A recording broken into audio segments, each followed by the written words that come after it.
I got a question for you guys. I mean, obviously, identity impacts everything. So, like the blast radius is huge for that.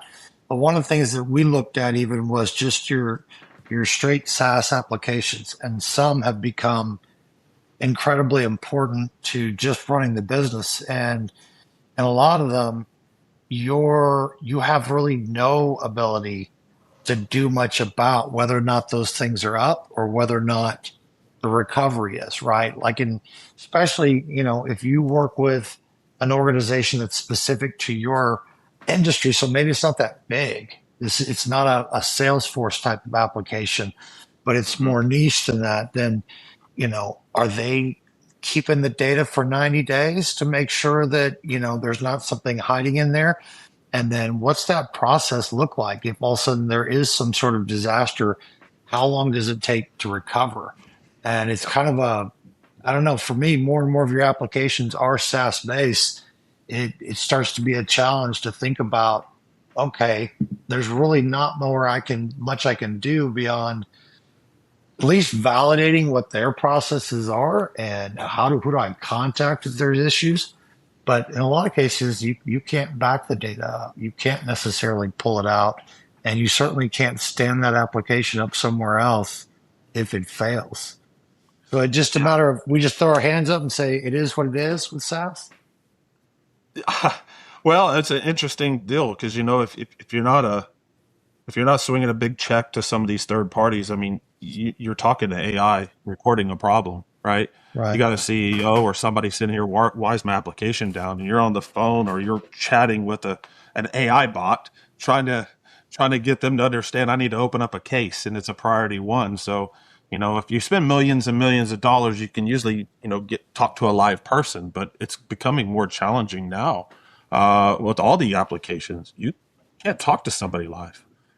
So you got an hour and a half of just talking to AI and getting documents emailed to you. When you're in an outage, the last thing you want is a document. I'm telling you right now, you're like, hey, here's this 37-page document. I got a business down. I'm not trying to read about, what we could do. I'm in it right now. I need somebody on the phone that's going to help me. I need a partner. So very challenging.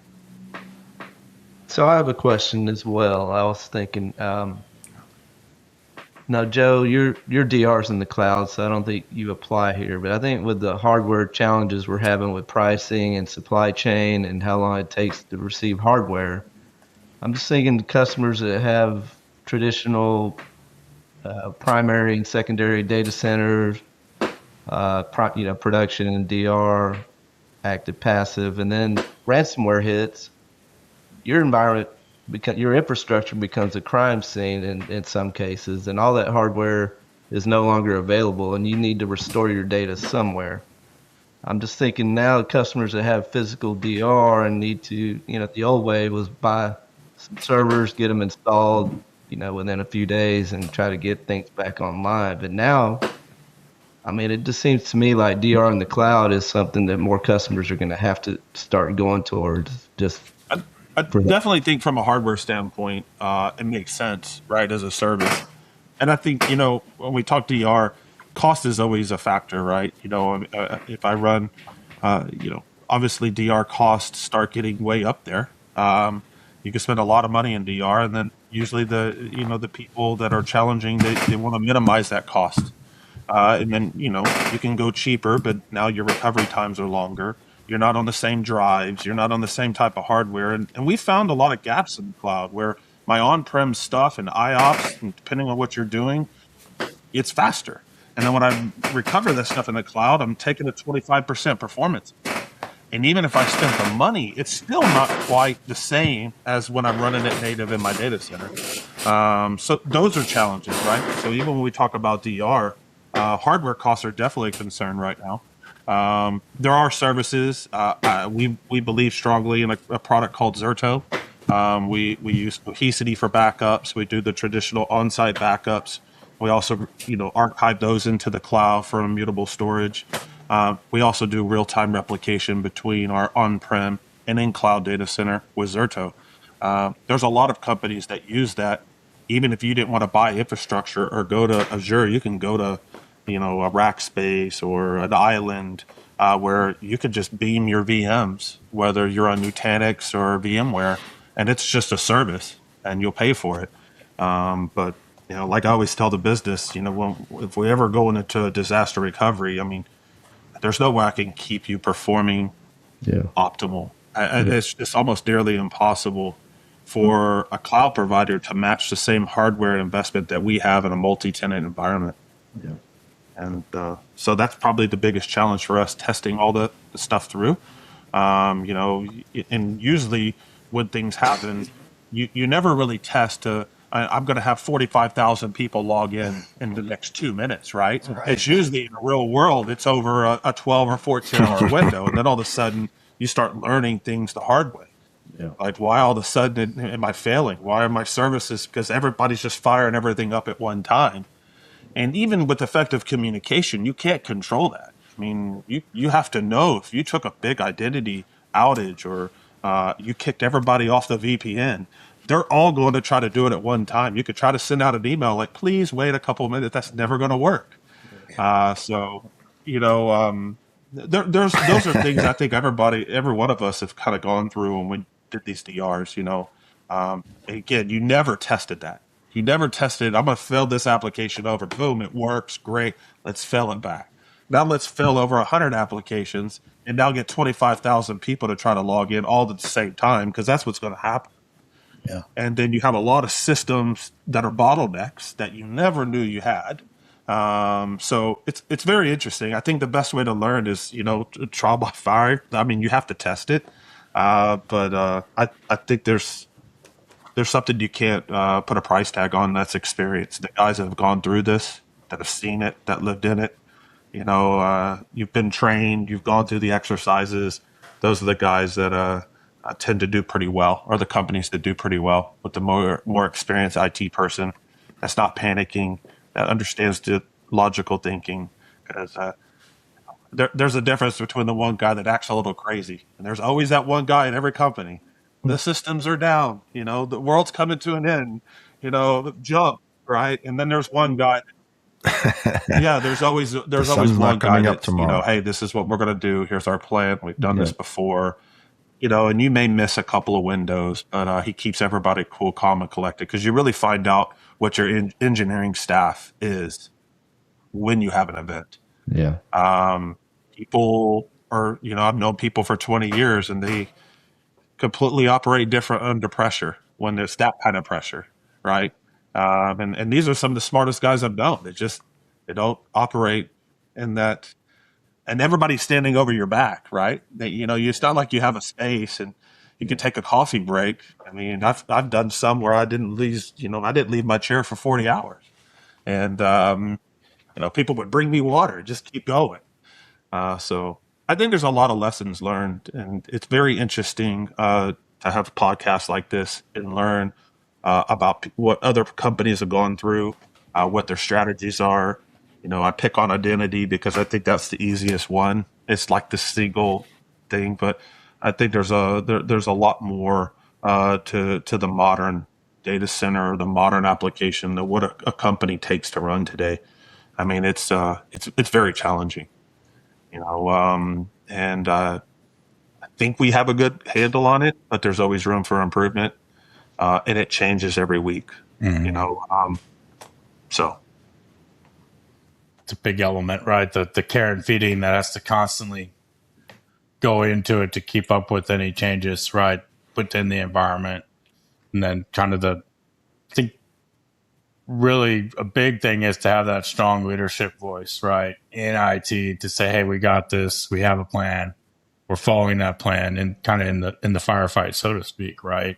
If I've seen that be successful, and I've seen places where maybe it was because of planning or lack of table topping, or just a racing not being assigned to who has that ball at what time.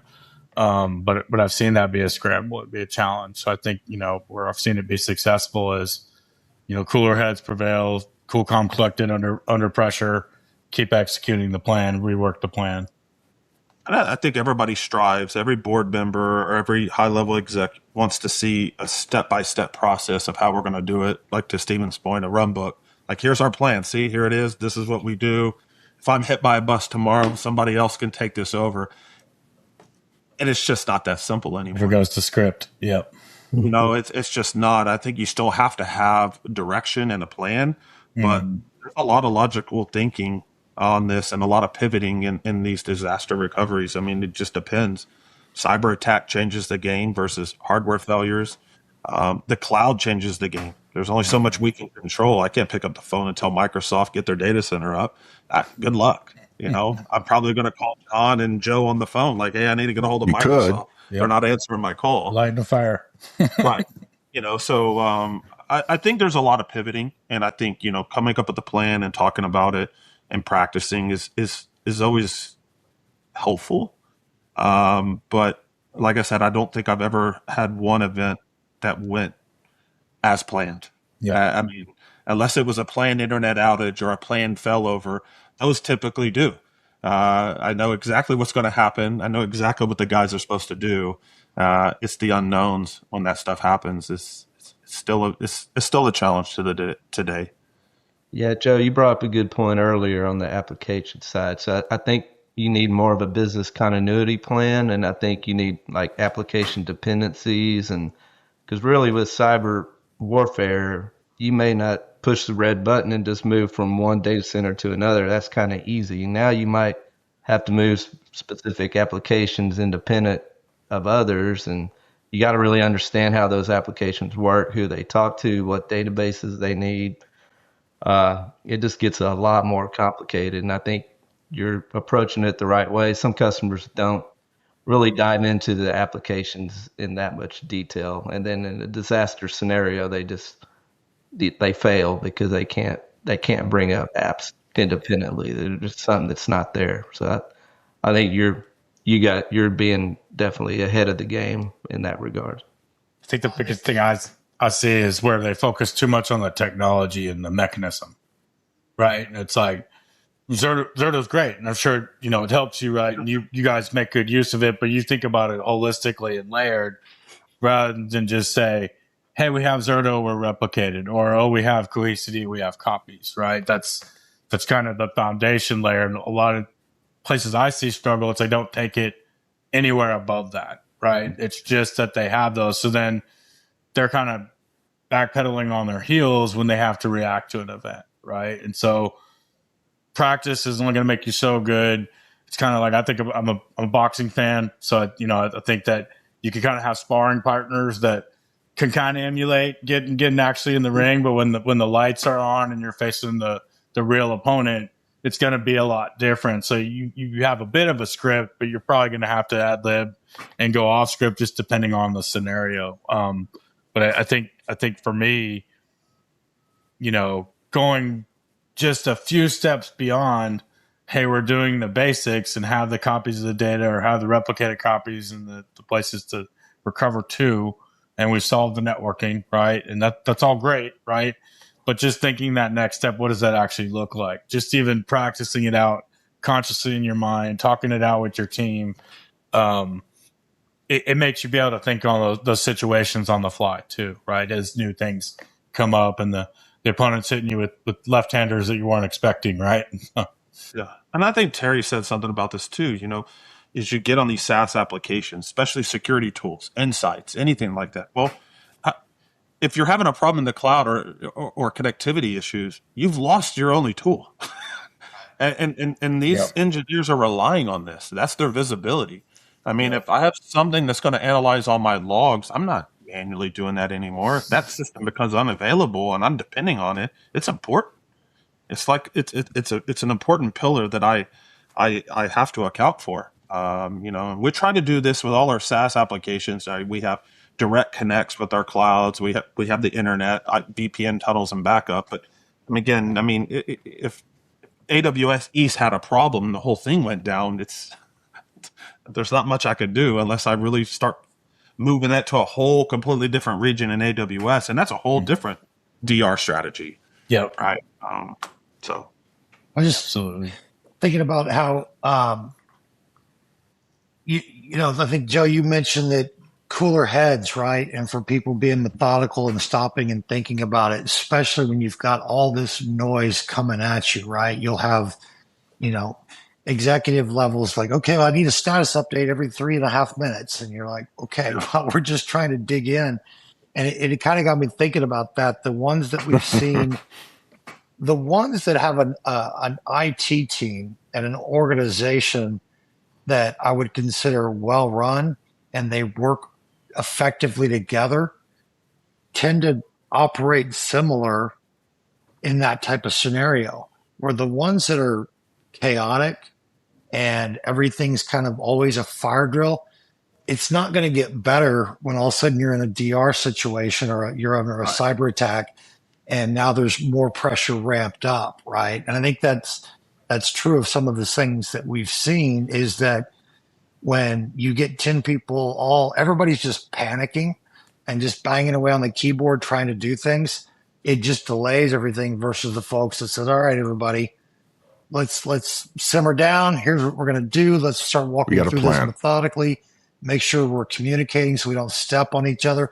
especially on the cyber recovery side. It's been brought up that you've reintroduced the problem because you restored from something that you weren't supposed to. That's a pretty common thing, right? And everybody just kind of moving too fast.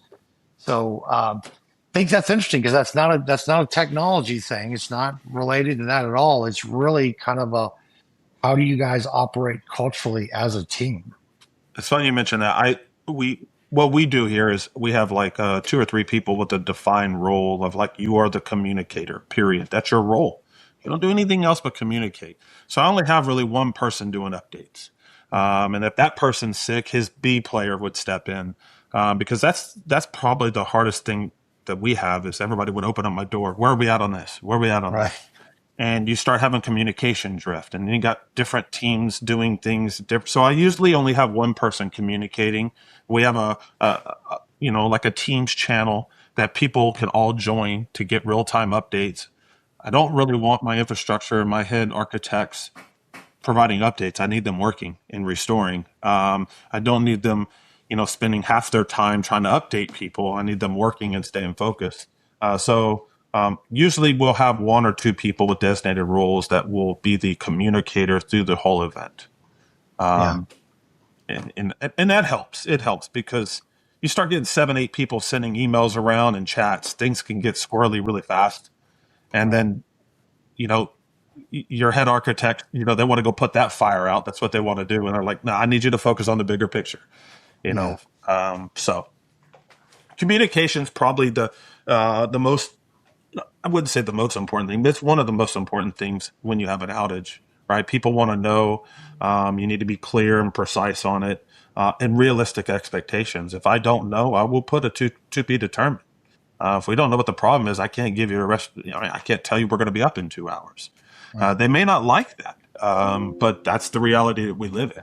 Terry, what are your thoughts? I think we've covered a lot of different areas, right? I think some of the fundamentals that have always been true, still true today, right? There's additional considerations. I think it's interesting that for the most part, basic DR, hardware failure, it feels like you should have this down at this point, right? That's one that at this point, it's understood well enough. Hey, if this array goes down or some service, you have this plan. Where it gets real complicated now is the cyber side, right? Because it just comes in so many different ways. And even there, it really seems like it's 2 fundamental things that we're talking about over and over again. You have to protect the identity, right? The Microsoft guys always joke now that nobody hacks in, they log in, right? Because something gets compromised and they just log in and start doing whatever. And the other one is the backups, right? And there's got to be some discipline to that too. One of the things that a lot of organizations are no good at backups, primarily because nobody ever got into IT and said, I just want to be a backup guy. That's my dream. I want to be responsible for backups. So a lot of times it gets dumped on whoever, and it's a third job, or I used to joke that it's the guy that you don't want to touch production. Well, he's going to be here for a while. We don't want to touch the production. Give him the backups to deal with.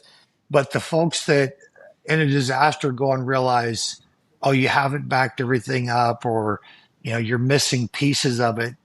If you don't have that, if you don't have a good backup, there's just so little that you're in deep trouble. There's nothing that can be done. If you have a good backup that we can get to, it's a matter of time. It might take a while, but we can get you there when you don't have it. And we've seen that in a few places where they just physically did not have a backup of something. And it's like, well, something critical, like your encryption keys for your database, right? I mean, I think where I've seen one of the things I like a lot about Joe's team is it's a team ownership perspective. So I think, one of the members on our team kind of owns the infrastructure of the backups, but the team is responsible for the backups of the things that they have, right? Right. And so we were successful, and Terry, you were back in the day when you were my SE over at Renew Data, right? The team owned it, right? So